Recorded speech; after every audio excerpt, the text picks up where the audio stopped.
Uh-oh.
Okay, and now it's time for our weekend recap. We're going to kick it off with the featherweight title fight in Liverpool between native Liverpudlian Nick Ball, the defending champion, and TJ Doheny, the challenger, who showed craftsmanship in the early goings of this fight, moving around, using the ring, looking to counter, against an advancing Nick Ball, in effect taking something off of Nick Ball's punches as he comes forward and TJ moves back. The sting is taken out of the punches, and that went on for a few rounds. To the point that some people are saying that Nick Ball looked bad, looked basic. I think that's a bit extreme. TJ Doheny did go 7 rounds with Naoya Inoue before that contest was stopped, and I didn't expect this one to end abruptly either. I expected that they'd do the waltz for a while around the ring before the pace eventually would catch up to a 38-year-old TJ Doheny, who was hanging tough for a while and doing his best to keep it a boxing match while slowing the tempo of the fight, while Nick Ball tried his best to raise it. We all know Nick Ball is a pressure fighter. He's a pressure guy. He likes to fight at a fast pace, and he's relentless. So as you can imagine, that makes it quite difficult for a 38-year-old former champion in TJ Doheny, who was taking something off of Nick Ball's head punches by rolling and angling off, using a shell. It's the body punches, I think, that finally caught up to TJ Doheny, because while he was moving, he was all right, hanging tough. But between the body punches that actually got in and the overall pace for a fight that Nick Ball sets, that's what gave in to exhaustion for TJ Doheny, and little by little he's getting hit with cleaner punches. Cleaner upstairs, cleaner downstairs. He's holding his feet more, finding it more difficult to create space. We saw some of Nick Ball's patented dirty boxing. A hip toss here, snuck in a kick in there, to the point where some are saying that he should have been DQ'd, he should have been disqualified. How much longer is he going to get away with this stuff? Which is unnecessary, because he was well on his way to win the fight. It was only a matter of time before TJ Doheny's engine gave out that you don't need to resort to this stuff. As Nick Ball often does, the fight is progressing and the punches are landing flush, landing cleanly. TJ Doheny is getting hit more and more, and you could see what direction this fight was going. They would complete 10 rounds before TJ's corner decided to pull him out. The right decision. Guy that age getting hit that much. And as stated, some are interpreting the fight's aesthetic as a lackluster showing from Nick Ball. I wouldn't say that. I would say it's more of a credit to TJ Doheny's craftiness and veteran tactics than it is an indictment against Nick Ball, because while TJ Doheny still had air in those tires and life in those legs, he was making it difficult for Nick to get within striking distance like he's supposed to. He ain't gonna stand in one spot. He didn't stand in one spot with Inoue. I didn't expect him to do that against Nick Ball. It is worth noting that this contest went on for a few more rounds than the Inoue fight did, though all the same. Nick Ball stayed in character. Nick Ball won the fight. And now it's onwards and upwards for the native Liverpudlian that once again played to a hometown crowd. Of all the featherweight champions in this division, of which there are 4, he's the only one that's doing that. Headlining his own shows, main eventing. This was his second defense of his newly obtained WBA title in front of a hometown crowd, but it's important to note that the both of those fights were voluntary defenses. Mirko Cuello of Argentina is his mandatory. Ahead of this weekend's fight, Nick Ball had it in his head that he wants to go unify titles with Stephen Fulton. In Nick Ball's view, he's got bigger fish to fry. Likely. And the WBA not being particularly Johnny on the spot in ordering these mandatory challengers, it's conceivable that he may yet have enough time to unify titles with one of the other champions at this weight. The question is, are they as receptive to that as he is? Do they want to unify titles? We know that Rafael Espinoza is set to box on Inouye's undercard. He's busy. WBO champion, that's in May. That same month, the IBF champion, Angelo Leo, is set to be traveling to Japan in defense of his red belt against Tomoki Kamita. In Osaka, Japan. Leaving only Stephen Fulton available, if he is available. He doesn't seem to be otherwise preoccupied, and I know of no mandatories, no mandates that have come down from the World Boxing Council that would impede a potential unification match between Stephen and Nick. So how much money do you think it would take to make it happen? How much money do you think it would take to get Stephen on a plane to Liverpool, where Nick Ball's gonna want to fight? That is, unless His Excellency, Mr. Turki Al Sheikh, decides to bankroll this fight and use it as one of either his Ring Magazine cards or a Riyadh Season card. If he doesn't, Nick might be on the hook to satisfy this mandatory, this Mirko Coelho guy. Mirko Coelho of Argentina. We know that Argentina produces some of the roughest, toughest sluggers in the business.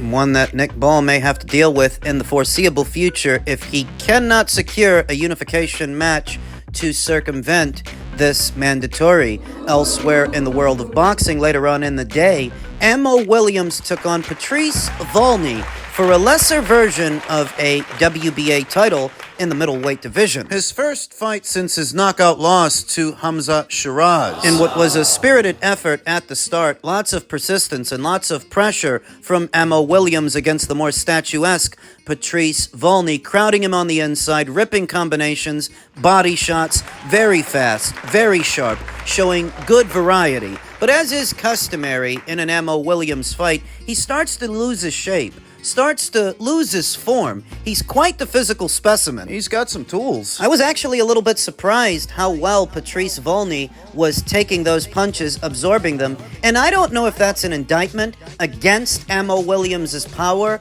or a credit to Patrice Volny's defense and durability, because he was holding up all right. He was hanging tough on the receiving end of a lot of combinations. Amo might let go of 3 or 4 punches, most of which would land on the arms and gloves, but one would periodically get through. And Patrice Volny took the punches well, showed good wherewithal. I don't know if that's an indictment against Amo's power or a credit to Patrice Volny's durability. Your guess is as good as mine, but Amo was the consistently busier fighter in the fight, even in spots where Volny's coming on and stepping into his jab and trying for punches of his own. I felt that by the time Patrice found his way into the fight, Amo was well ahead of him. Thus, I take no issue with the judge's decision. Looked to me like Amo won on points. By being busier at the start, He amassed an early lead. so that by the time Patrice starts trying to win rounds of his own, he's just playing catch-up at that point. Because this was for a lesser version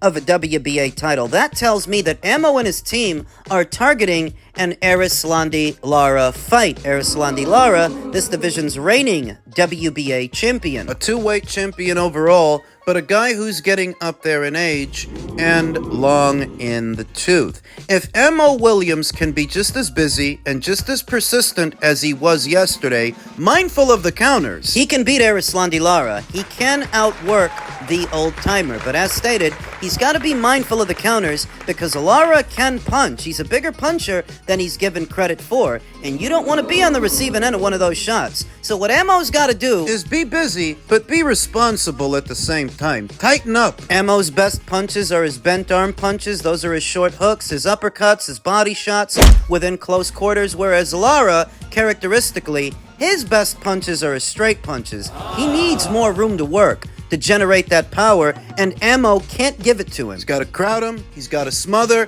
and he's got to beat him from the inside out. It's a fight that can happen because I don't imagine the PBC, given the state of affairs over there, are going to break the bank just to keep Lara on their side of things. They've been outsourcing a good number of their fighters. And Erislandy Lara could be the next. I don't imagine there's a whole lot in it for them in making a unification match between Carlos Adames and Erislandy Lara. PBC's got two champions at this weight. It's been that way for a while, but to my knowledge, there's been next to no effort to put them in the ring with each other. Likely because they would want a substantial amount of money to unify titles with a fellow champion, and the PBC just ain't got it. Yeah, Lara versus Adames might be a good fight for the hardcores, but in a very general sense, it doesn't move the needle. So the money it would take to make it, it's just more trouble than it's worth. Enter Mo Williams, who is positioning himself to challenge for that WBA title. As stated,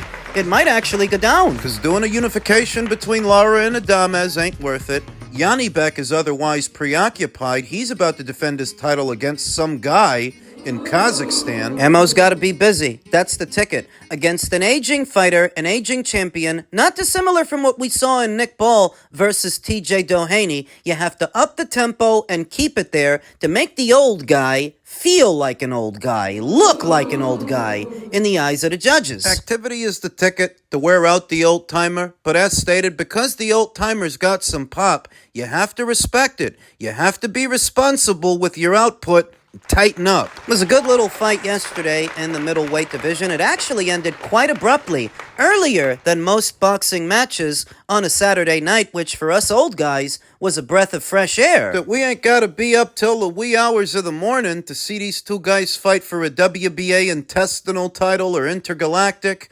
Whatever it was. Fighting sleep just about as hard as Mo Williams was fighting Patrice Volny. I think he did a good job. I think there are some areas that could use some working on, but he looked good in there. He looked sharp, he looked fast, and he was active. He's back in the winner's bracket, and he's targeting Lara. Let's see if he can get him. Now, elsewhere on that same show, we saw Edgar Berlanga complete his existing Matchroom deal, his Matchroom contract, by knocking out this Ortiz guy, this Ortiz character, in just about a round, which is no less than what anyone expected given the circumstances, that given who you're fighting, knocking him out in a round is the least you could do. Different level now, you know. I'm gonna do the same thing to Plant, I'm gonna do the same thing to Munguia. I'm gonna do the same thing to Charlo.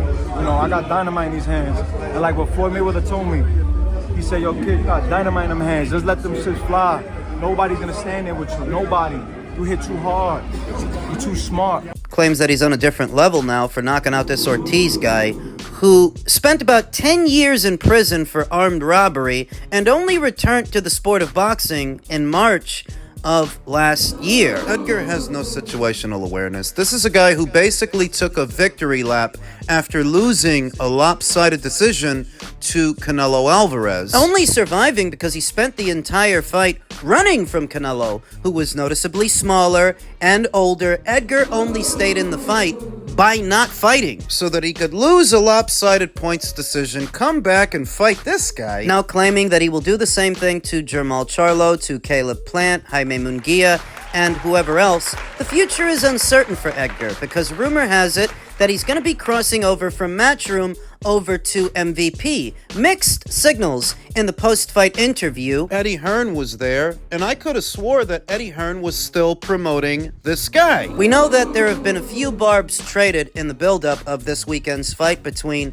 Eddie Hearn and Edgar Berlanga. Edgar claims that he wants to be his own boss while using other people's money. Claims you have to be his partner because you can't be his boss while taking on none of the risks it takes to put on a show. Another one of those guys. I don't know for sure that he's going to leave Matchroom, but that's what the story has been, the rumor mill. That's what it's been spinning. But given that Eddie Hearn was still, in essence, promoting him after the fight, still hyping him up, you don't know for sure if he's going to leave Matchroom. You don't know that he isn't.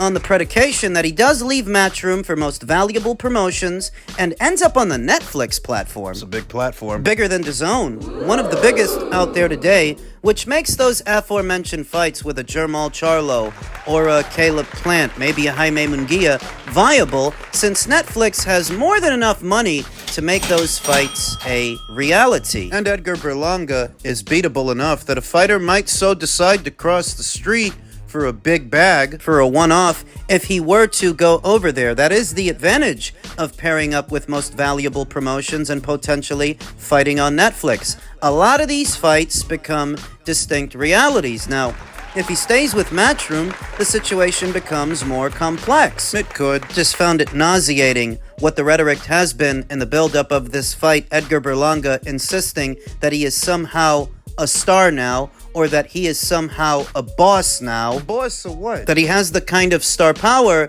to make any fight happen, not with those demands, not with that ego. And what fighters might be receptive to an Edgar Berlanga fight would only really be receptive because of how beatable he is. He didn't fight anybody worth remembering before he fought Canelo, and he didn't fight anybody afterwards. He didn't fight anybody yesterday. Top Rank wasn't good enough, so he crossed over to Matchroom. Now Matchroom isn't good enough, so he may be crossing over to MVP. I look at Edgar and I ask myself, was boxing better off when fighters didn't have this much autonomy and this much say-so? Because this guy is not a world-class fighter by any stretch of the imagination, but his ego is allowed to run wild based on the current climate, that fighters do have a lot more say-so in the decision-making process, irrespective of how good they are, how good they aren't. Was boxing better off in previous eras when the fighters didn't get to have this much input or say-so? Because you look at Edgar, and this is a goddamn clown show. He's only allowed to have these delusions of grandeur because he's in the postmodern era. There's been a lot of talk the last week or so about this TKO boxing league,